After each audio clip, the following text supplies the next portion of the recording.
പാലക്കാട് ധോണിയിൽ വീണ്ടും കാട്ടാന ഇറങ്ങി. ധോണി മായാപുരം പെരുന്തുരുത്തിക്കളത്തിലാണ് ആന ഇറങ്ങിയത്. പുലർച്ചെയോടെ എത്തിയ കാട്ടാന കൊയ്യാൻ പാകമായ 1.5 ഏക്കർ നെൽകൃഷി നശിപ്പിച്ചു.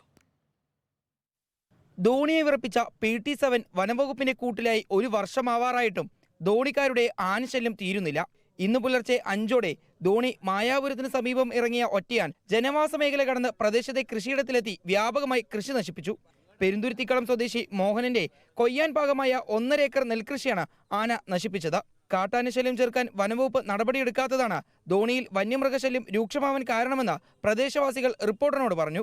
ഇപ്പോൾ 2 വർഷം മുന്നാണ് നമ്മുടെ ഇവിടെ ഈ പ്രദേശത്ത് BT-7 പോലെയുള്ള ആനയെ അക്രമരാഗിയായി അതിന് പിടിച്ചു കെട്ടിയിട്ട് കുറേ സമാധാനത്തിൽ ഞങ്ങൾ ജീവിക്കുകയായിരുന്നു. ഈ നാട്ടുകാർ എല്ലാ മൃഗങ്ങളായിട്ട് നാട്ടിലിറങ്ങിയിട്ട് സ്വൈര ജീവിതത്തിന് ഞങ്ങൾക്ക് പെട്ടെന്ന് മുന്നോട്ട് പോകാൻ പറ്റുന്നില്ല. ഈ രാത്രി കാലങ്ങളിൽ ഇങ്ങനെ വരുന്ന സമയത്ത് ഓട്ടോറിക്ഷ വിളിച്ചാൽ വരില്ല. അതുപോലെ പെട്ടെന്ന് ഒരു ആശുപത്രിക്ക് ഒരു ആവശ്യമെന്ന് പറഞ്ഞാൽ നമുക്ക് പോകാൻ പറ്റില്ല. അങ്ങനെ ഒരു അവസ്ഥയാണ് ഇത് കിടക്കുന്നത്. അപ്പോൾ ഇതിനൊരു ശാശ്വതമായ ഒരു പരിഹാരം ഉണ്ടാവണമെന്നാണ് എനിക്ക് പറയാനുള്ളത്. ധോണി ഫോറസ്റ്റ് ക്യാമ്പിലെ കുങ്കിയാനകളെ ഉപയോഗിച്ച് കാട്ടാനകൾ ഇറങ്ങുന്നത് തടയാൻ വനംവകുപ്പ് തയ്യാറാകണമെന്നും ആവശ്യമുണ്ട്. ദിവസം ആന ഇങ്ങനെ വന്നുകൊണ്ടിരിക്കുകയാണ്. ഇതിന് ശാശ്വത പരിഹാരമായിട്ടൊന്നും ഫോറസ്റ്റിൽ ഒന്നും കൊടുത്തിട്ടില്ല.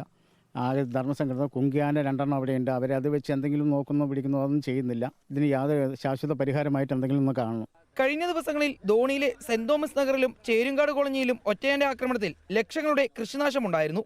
റിപ്പോർട്ടർ, പാലക്കാട്.